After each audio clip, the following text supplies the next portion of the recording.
नमस्कार, RV22 news मध्ये आपलं सर्वांचं स्वागत।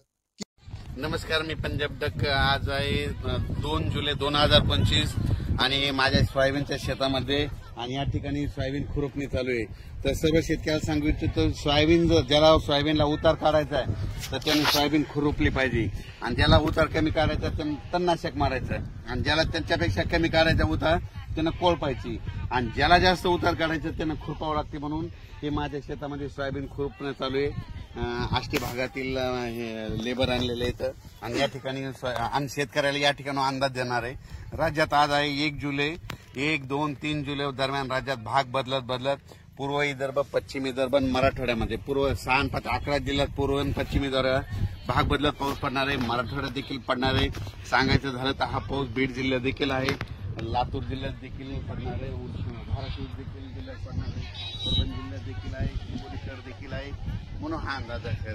पण राज्यात सांगायचं झालं तर नांदेड जिल्हा, हिंगोली जिल्हा, वाशिम जिल्हा या ठिकाणी भाग बदलत पाऊस पडणार आहे, म्हणून हा अंदाज लक्षात, म्हणजे 3 जुलैपर्यंत हा पाऊस पडणार आहे, म्हणून हा अंदाज लक्षात येतात। राज्यातल्या सर्व शेतकऱ्याला सांगू इच्छितो की जसे वेगवार बसेल तसे शेतीचे कामं करत राहा। पाऊस दररोजच पडत राहणार आहे, म्हणजे एकदम असा बंद काही होणार नाही, म्हणून सर्व शेतकऱ्यांनी हा अंदाज लक्षात घ्यायचा। तर राज्यातल्या सर्व शेतकऱ्याला सांगू इच्छितो की बीड जिल्ह्यात काही भागात पडला, आज ह्या 2, 3, 4 जुलैपर्यंत तिकडे देखील काही भागात पाऊस पडत जाईल। त्याच्यानंतर नगर जिल्ह्यात देखील आज बऱ्याच ठिकाणी पाऊस पडत जाईल। म्हणजे सांगायचं झालं तर पाऊस दररोजच वेगवेगळ्या भागात पडणार आहे, सर्वदूर असं सगळीकडे सारखा पडणार नाही, भाग बदलत पडणार आहे, म्हणून हा अंदाज लक्षात घ्यायचा।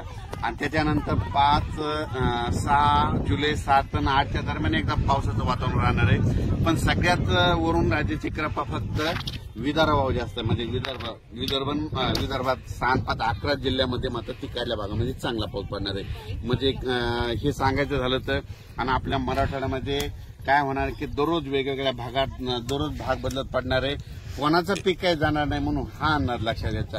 आणि अचानक वातावरणात बदल झाला तर लगेच एक मेसेज दिला जाईल। आणि हे मी माझं सोयाबीनचं क्षेत्र आहे, कंप्लीट अचानक 22 दिवस झाले, तर पाहू शकता हे कसं पीक आलेलं आहे, आणि या ठिकाणून खुरपणी चालू आहे।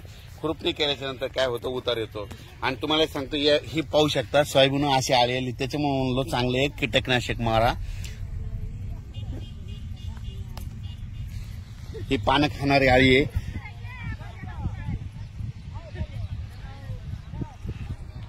तर त्या आळीबद्दल एक चांगलं कंपनीचं कीटकनाशक मारा, त्याच्यामुळे कंट्रोल होईल नसता पानं खाणारी ती आळी आहे, म्हणून हे सगळ्यांना लक्ष द्यायचं। पण राज्यात मात्र कोकण पट्टीतला घाटमाथ्यावरला पाऊस ते मात्र चालूच राहणार आहे। त्यांनी द्राक्ष बागायतदारांनी तुम्ही तुमच्या फवारणीचा तयारी ठेवा, कारण की तुमचा पाऊस काय बंद होणार नाही। आणि राज्यात मात्र मराठवाड्यातला आणि पूर्व विदर्भ आणि पश्चिम विदर्भ या भागात देखील पाऊस असणारच आहे। म्हणजे 3, 4 जुलैपर्यंत दररोज वेगवेगळ्या भागात पाऊस पडणार आहे, एकदम काही बंद होणार नाही, त्याच्यामुळे काही चिंता करायची गरज नाही। पण राज्यात सगळ्यात जास्त वरून राज्याची कृपा फक्त विदर्भात जास्त आहे, म्हणजे 6 5 11 जिल्ह्यामध्ये पाऊस चालूच राहणार आहे। त्यांना एक विनंती की तुम्ही जसं वेळ भेटेल तुम्ही तसे वाहन झाले तसे तुम्ही तुमच्या पेरणी करा। धन्यवाद।